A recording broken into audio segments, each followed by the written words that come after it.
नमस्कार विद्यार्थी मित्रांनो, आपण टेस्ट क्रमांक 6चा ॲनालिसिस पाहत आहोत आणि याच्यामधला इंग्रजी हा विषय आता बाकी आहे आपला.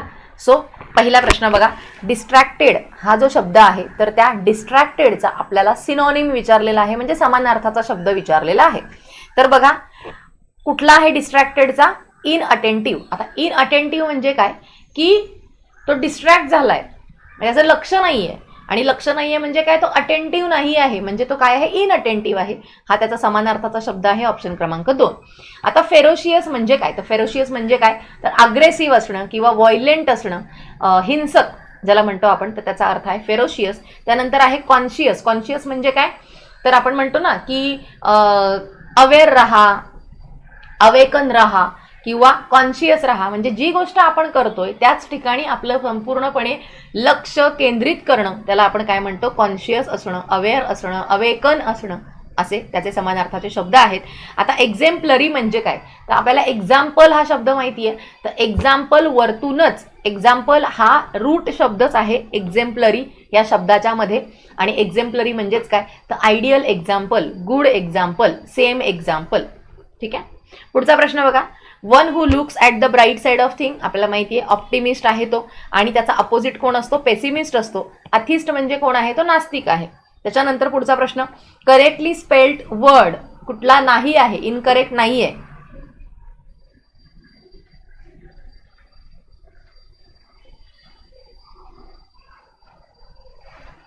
तर कोणता नाही आहे, इनकरेक्ट पाहिजे इथे. सो इनकरेक्ट वर्ड कुठला आहे याच्यामध्ये, तर मॉनिटरिंग आहे. आता ज्यावेळेस आपण मॉनिटर हा शब्द लिहितो बघा, मी तुम्हाला बऱ्याच वेळा सांगितलंय की एक गोष्ट लक्षात ठेवायची, ज्यावेळेस आपल्याला स्पेलिंग लिहायला सांगितलेली असते किंवा चुकीची स्पेलिंग ओळखायला सांगितलेली असते, आपण स्वतः स्पेलिंग लिहायची, ती स्पेलिंग बघून नाही लिहायची, तर आपण स्वतः लिहायची स्पेलिंग. आता इम्पॅक्ट आला बरोबर, इम्पॅक्ट म्हणजे याच्यात काही चुकलेलं नाहीये. इन्व्हेस्टर, आता मला सांगितलं इन्व्हेस्टर लिहायला, तर मी असंच लिहिणार इन्व्हेस्टर्स. ठीक आहे. आता मला सांगितलं बिझनेस लिहायला, असाच लिहिणार आपण बिझनेसेस. ठीक आहे. ईएस लागलाय म्हणजे तो प्लुरल झालाय, सो असाच लिहिणार आपण, NESS लिहिणार. त्यामुळे आपण स्पेलिंग लिहिली की आपल्याला लगेच कळतं की स्पेलिंग चुकीची आहे की बरोबर आहे. तर ज्यावेळेस आपण मॉनिटर लिहायला जातो आपण TOR लिहितो, इथे दिलाय TER, त्यामुळे ती स्पेलिंग चुकलेली आहे. मॉनिटरिंगची ही स्पेलिंग आहे TORING. पुढचा आहे, the girl dash visited her grandmother to cheer her up. आता लक्षात ठेवा की विजिटेड आहे की नाही, हा या दिलेल्या वाक्यामधला मेन वर्ब आहे. ठीक आहे, मेन वर्ब आहे. आता ज्यावेळेस आपल्याला, आणि हा जो फ्रिक्वेंटली वापरायचा आहे आपल्याला, तो आपल्याला माहिती आहे की फ्रिक्वेंटली हे उत्तर आहे. आता हा जो फ्रिक्वेंटली आहे हा कोण आहे, तर हा फ्रिक्वेंटली आहे ॲडवर्ब. हा फ्रिक्वेंटली कोण आहे, हा ॲडवर्ब ऑफ फ्रिक्वेन्सी आहे. ॲक्च्युली हा पूर्ण व्हिडिओ मी रेकॉर्ड केला होता, पण अचानकच हे बंद पडलं आणि मग परत थांबला तो व्हिडिओ, म्हणून आता परत मी रेकॉर्ड करते. म्हणून मी याच्यावरती हे सगळं लिहिलेलं आहे, कारण मगाशी सगळा मी पूर्ण व्हिडिओ रेकॉर्ड केला आणि शेवटच्या 2-3 प्रश्न असताना तो गडबडला म्हणजे तो बंद झाला कम्प्युटर, आणि त्यामुळे तो स्टॉप झाला तिथेच मध्येच व्हिडिओ. म्हणून मी तो परत रेकॉर्ड करते, कारण हे सगळं मगाशी मी एक्सप्लेन करताना हे सगळं मी सांगितलेलं होतं. सो हा काय आहे, ॲडवर्ब ऑफ फ्रिक्वेन्सी आहे. आणि लक्षात ठेवा, ॲडवर्ब ऑफ फ्रिक्वेन्सी, आता कोणते वर्ड असतात ॲडवर्ब ऑफ फ्रिक्वेन्सी म्हणजे, ऑलवेज असेल, सेल्डम असेल, बेअरली असेल, स्कार्सली असेल, तुमचा डेली असेल, त्याचबरोबर नेवर असेल, ऑफन असेल, हा फ्रिक्वेंटली असेल. ठीक आहे. तर हे सगळे शब्द जे आहेत यांना आपण ॲडवर्ब ऑफ फ्रिक्वेन्सी म्हणतो. ॲडवर्ब ऑफ टाईम सुद्धा आहेत हे. सो हे शब्द जे असतात तर ते मेन वर्बच्या आधी लिहिले जातात, मेन वर्बच्या आधी लिहिले जातात. हा एक कॉमन एरर सुद्धा आहे, याच्यावरती भरपूर प्रश्न ऑलरेडी येऊन सुद्धा गेलेले आहेत इंग्रजी ग्रामरमध्ये. सो ते पण एक लक्षात ठेवायचं. आणि हा इथेच का लिहिला गेला, कारण तो मेन वर्बच्या आधी लिहिला जातो. ॲमीज आर वॉजवेअर जर असेल तर त्याच्या इथं मध्ये लिहिला जातो आणि मग तुमचा इथं मेन वर्ब येतो. हे पण लक्षात ठेवायचं आहे, तिथं कॉमन एरर परीक्षेमध्ये येतात. आणखीन काय, तर ॲडवर्ब ओळखायचा कसा, तर LY लागलेले 90%, हे बघा सगळं मी लिहिलं इथे. ॲडवर्बला ओळखण्यासाठी LY लागलेले 90% शब्द जे आहेत हे ॲडवर्ब असतात.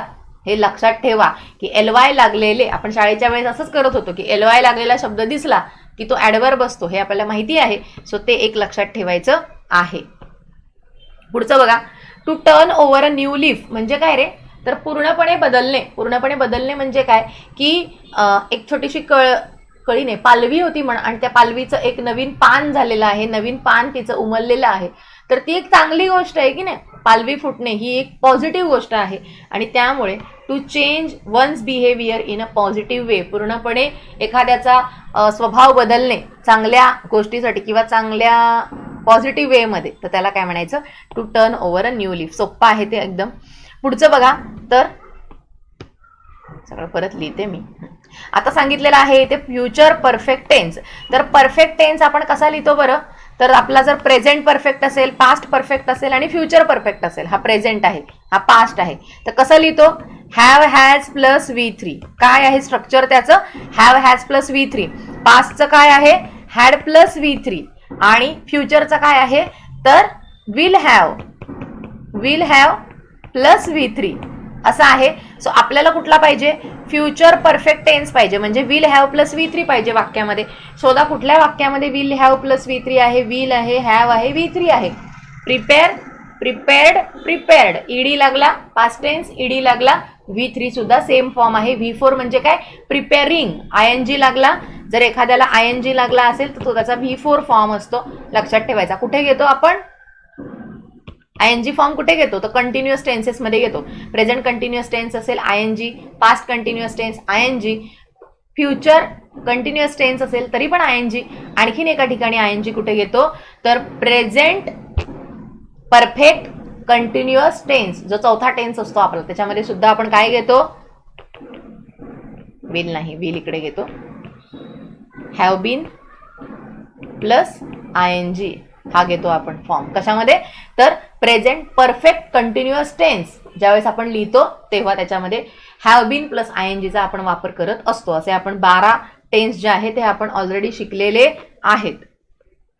They reach students online. So they reach students online. आता याच्यामध्ये बघा कसं ओळखायचंय तुम्हाला. सो देचा तुम्हाला देम झालेला असला पाहिजे, टीचचा तुमचा टॉट झालेला असला पाहिजे, स्टुडंट तुमचं स्टार्टिंगला आलेलं पाहिजे. ठीक आहे, सो ओळखा कुठे आहे, स्टुडंट आहे, स्टुडंट्स आहे, हे देम तर येणार नाही. आणि देचा देम पाहिजे झालेला, पण कुठे, तर ऑब्जेक्ट प्रोनाऊन झाला पाहिजे ना तो. हा दे काय आहे, सब्जेक्ट प्रोनाऊन आहे, कर्त्याचं सर्वनाम आहे तर ते नंतर जायला पाहिजे. कर्ता कर्माच्या जागी जातो आणि त्यामुळे ऑब्जेक्ट प्रोनाऊन झाला पाहिजे तो. देचा देम झाला पाहिजे, देमला काय म्हणतो आपण, ऑब्जेक्ट प्रोनाऊन म्हणतो, आणि तो नंतर गेला पाहिजे. लक्षात ठेवा, ऑब्जेक्ट प्रोनाऊन जो असतो हा मेन वर्बच्या नेहमीच या बाजूलाच असतो. जर इकडे तुमचा ऑब्जेक्ट प्रोनाऊन आला तर तुमचं चुकलेलं आहे वाक्य, हे पण एक लक्षात ठेवा कॉमन एरर मध्ये. सो स्टुडंट्स आर टॉट ऑनलाईन बाय देम, हे आपलं 2 नंबरचं उत्तर बरोबर आहे. आता बिंग वाला काय येणार नाही, बिंग वाला पॅसिव्ह व्हॉइस कुठे बनतो, ज्या वेळेस आपल्या क्रियापदाला ING लागलेला असतो. ING लागला, आपल्या क्रियापदाला ING लागला की त्याचा पॅसिव्ह व्हॉइस बनताना त्याला बिंग सोबत घेऊन येतो. काय घेऊन येतो सोबत, तो बिंग घेऊन येतो. त्यामुळे हे तर येणार नाही. देम टीच हे तर येणार नाही, कारण देम सुरुवातीला येऊ शकत नाही. स्टुडंट्स आर टॉट ऑनलाईन बाय, दे तर नाही ना, बाय देम पाहिजे. सब्जेक्ट प्रोनाऊन तसाच राहणार नाही, त्याला ऑब्जेक्ट प्रोनाऊन बनावं लागेल. सो देम बनायला पाहिजे, त्यामुळे हे पण चुकलं. त्यामुळे ऑप्शन क्रमांक 2.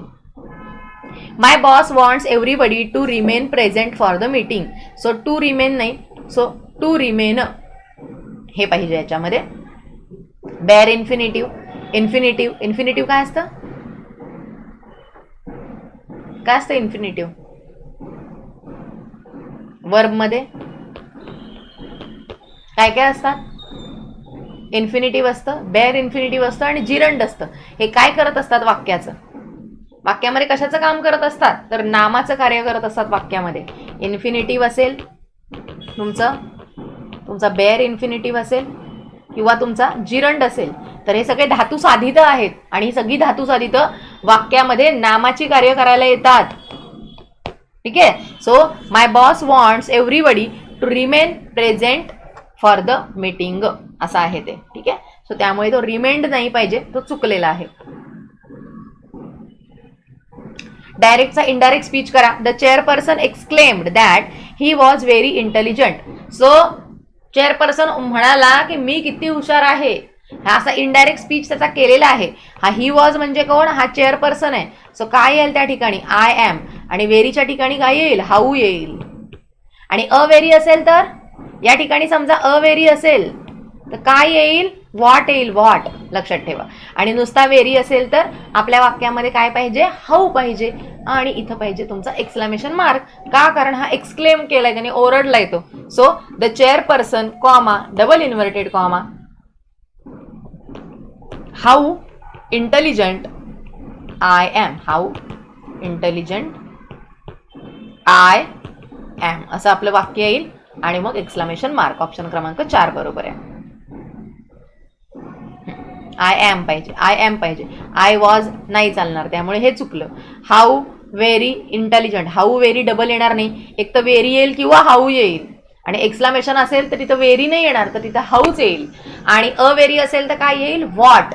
व्हॉट व्हेरी गेला. हाऊ इंटेलिजंट एम आय, तर एम आय नसतो, आय एम असतो, त्यामुळे हे चुकलं बघा. I was agitated when my sister tried tempering over my new PlayStation.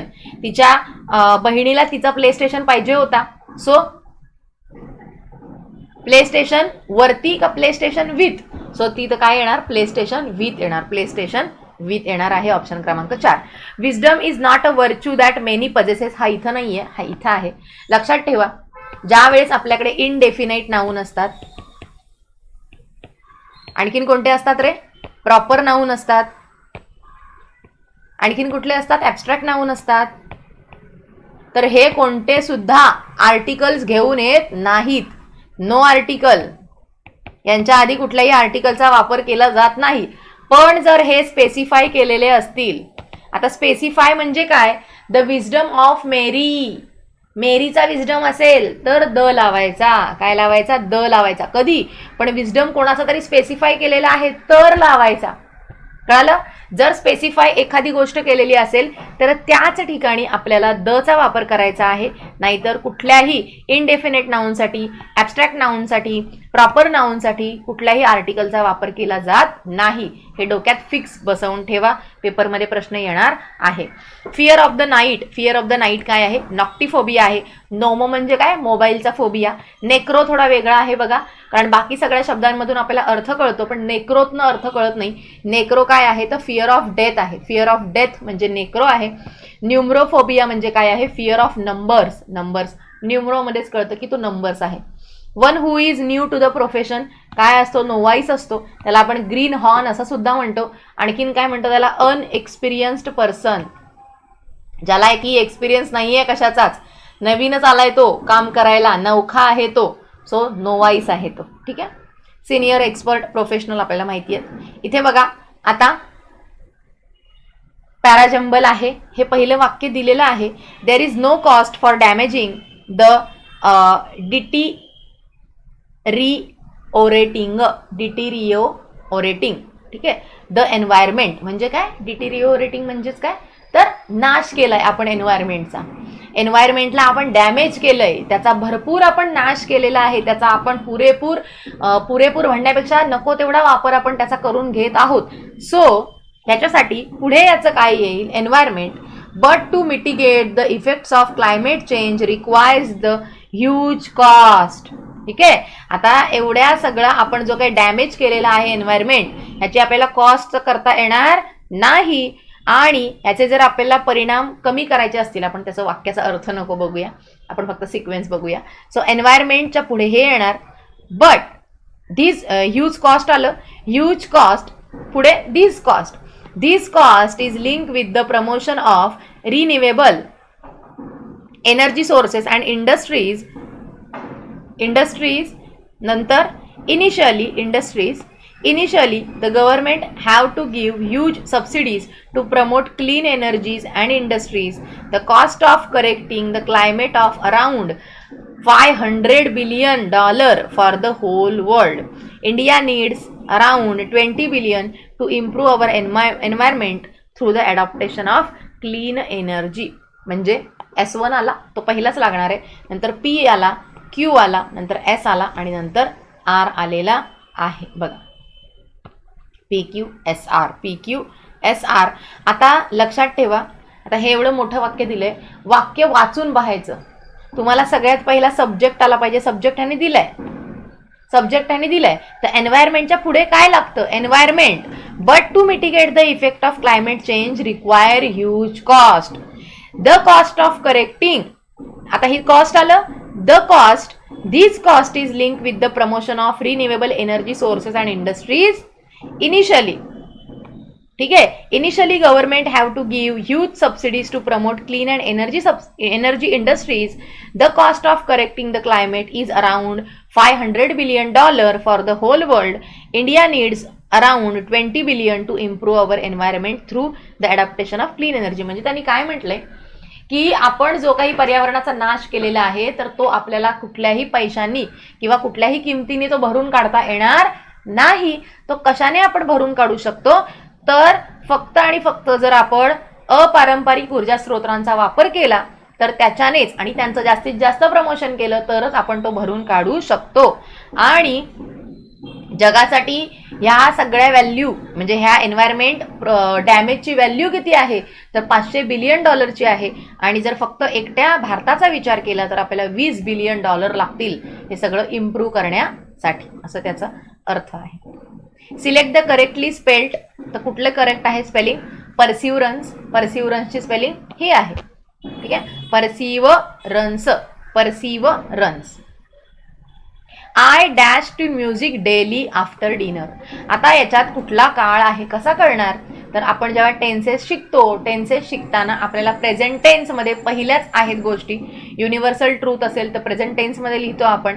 त्याचबरोबर जर आपली डेली हॅबिट असेल, ठीक आहे, प्रश्न सुद्धा येऊन गेलेला आहे, शी वर्क्स इन मुंबई, माहिती आहे ना. सो मुंबईमध्ये ती नेहमीच काम करते. सो त्या ठिकाणी काय यायला पाहिजे? वर्क्स आला पाहिजे. तर तशाच प्रकारचा हे वाक्य आहे. So I listen to music daily after dinner. आणि ह्या डेलीमुळे हा काय आहे? प्रेझेंट टेन्स आहे. आणि कुठला present tense? Simple present tense. डेलीमुळे काय आहे? तो सिंपल प्रेझेंट टेन्स आहे. लक्षात ठेवायचं. अशा शब्दांना अंडरलाईन करायची आणि ते व्यवस्थित लक्षात ठेवायचं. इज लिसनिंग म्हणजे काय असतं? आत्ता ती ऐकत आहे. Present continuous tense. Has been listening present perfect continuous tense. तो आला असता आपला, तो नाहीये. आणि आय एम लिसन. तर आय एम लिसन हा कुठला झाला? I am listened. Am is are was were plus V3 हा पॅसिव्ह व्हॉइस मध्ये जातो. पण कुठला? Simple past. सिंपल पास्टचा पॅसिव्ह आपण असा लिहितो, am listed. I am listened. ठीक आहे. आणि तो दुसरं म्हणजे हा लिस्टेड लिहिलाय, ती स्पेलिंगच चुकलेली आहे. लिसन्ड असं पाहिजे, LISTENED असं पाहिजे. त्यामुळे ही तर स्पेलिंग चुकली, त्यामुळे ते चुकलेलं आहे. आणि हा कधी लिहितात रे? Has been listening, has been reading. कुठे आहे तुम्हाला माहिती आहे? ज्यावेळेस आपल्याकडे सीन्सची वाक्य येतात, सीन्सची वाक्य आठवते का बघा काही? सीन्सची वाक्य येतात तर ही सीन्सची वाक्य आपण अशी लिहिली जातात, हे पण लक्षात ठेवायचं आहे. पुढचं, the appearance of object often giving. हे बघा, ऑफन आलं, गिव्हिंग मेन वर्ब आहे, त्याच्या आधी आलं. So giving an impression of water on hot road. त्यालाच काय म्हणायचं? मिराज असं म्हणायचं. मिराज म्हणजे गरम रस्ता असेल तर गरम रस्त्यावर अशा वाफा निघतात आणि त्या वाफांमध्ये आपल्याला वस्तूंच्या प्रतिमा दिसतात, तर त्याला आपण मिराज असं म्हणतो. परत आपल्याला पॅराजंबल आहे बघा. आता हे दिलेलं आहे आणि शेवटचं वाक्य आणि पहिले वाक्य दिलेलं आहे, मधली लावायची आहेत. Indians have progressive mindsets. ठीक आहे. Indians have progressive mindsets. History tells us that Indians have always remained creators, not destroyers. Science and technology were very developed in ancient India. Indian medicine science was so developed that they were doing in-house surgeries. Indians were respected all over the world for their scientific temper.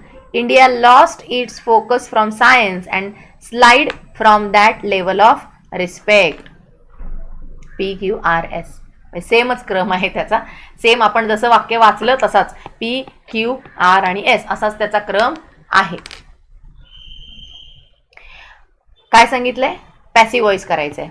So the chief minister paid a visit to the victims of the bomb blast. So याच्यामध्ये कोणाला भेट दिली आहे रे, तर the victim of the bomb blast. So हे येणार पहिलं, आपल्याला आपला सब्जेक्ट येणार the victims of the bomb blast. पुढे पेड आहे इथे, paid. So were paid a visit. ह्या पेडच्या आधी काय येणार, वेअर. का, कारण बॉम्ब ब्लास्टचे विक्टिम्स आहेत, भरपूर लोक आहेत, ते प्लुरल आहे म्हणून काय लिहिलं, वेअर लिहिलं. हा ऑलरेडी काय आहे, ऑलरेडी काय आहे, पेड. पेचा पेड झालाय म्हणजे पास्ट टेन्स आहे, आणि पास्ट टेन्स असेल तर वेअर पेड, म्हणून हा वेअर घेतला आपण. ठीक आहे. इथं पे असता तर काय घेतला असता, आर घेतला असता. Present tense, already past tense आहे म्हणून वॉज घेतला. Was paid a visit, was paid a visit, हा मध्ये राहिलेला विजिट. कोणी विजिट दिली आहे, by CM, by chief minister. कळालं. The victims of the bomb blast were paid a visit by the chief minister, म्हणून हे बरोबर आलेलं आहे. Find the word that is similar in meaning for related to extra terrestrial bodies. So extra terrestrial bodies काय म्हणतो त्याला आपण, celestial bodies असं म्हणतो त्याला आपण. एन्शियंट म्हणजे प्राचीन आहे, ॲस्ट्रॉलॉजिकल म्हणजे ते ॲस्ट्रॉनॉमीचं आहे सगळं. सोशल म्हणजे आपल्याला माहिती आहे सोशल काय आहे. ॲस्ट्रॉलॉजिकल म्हणजे काय रे, ॲस्ट्रॉलॉजिकल म्हणजे काय, ॲस्ट्रॉलॉजी म्हणजे मराठीत काय म्हणतो त्याला आपण, आठवा. पुढचं बघा, nightingale of India, Sarojini Naidu यांच्याबद्दल हा पॅसेज आहे. प्रश्नांची उत्तरं बघा. Which of the following reflects the tone of the passage. तर ॲडमायरिंग स्टोन आहे, ॲडमायरिंग टोन आहे, सॉरी स्टोन नाही, टोन म्हणजे सरोजिनी नायडू यांना या पॅसेजमध्ये ॲडमायर केलेलं आहे, त्यांची प्रशंसा केलेली आहे, असा हा पॅसेज आहे. In the context of the passage which of the following is similar in the meaning of word preach. तर प्रीच्ड म्हणजे काय, ॲड्रेस करणं आहे. प्रीच म्हणजे ॲड्रेस करणं आहे. What can be inferred from the passage. Sarojini Naidu was multilingual versatile lady.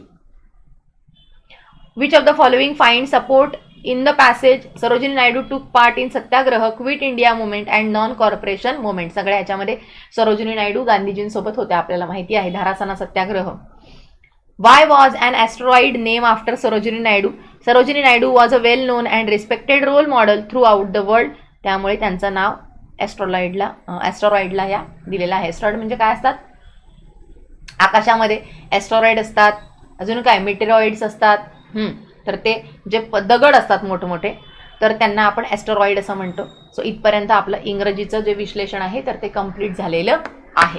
पुढच्या व्हिडिओमध्ये 7 नंबरची टेस्ट सिरीज आणि त्याचे 4 व्हिडिओ आपण पाहणार आहोत.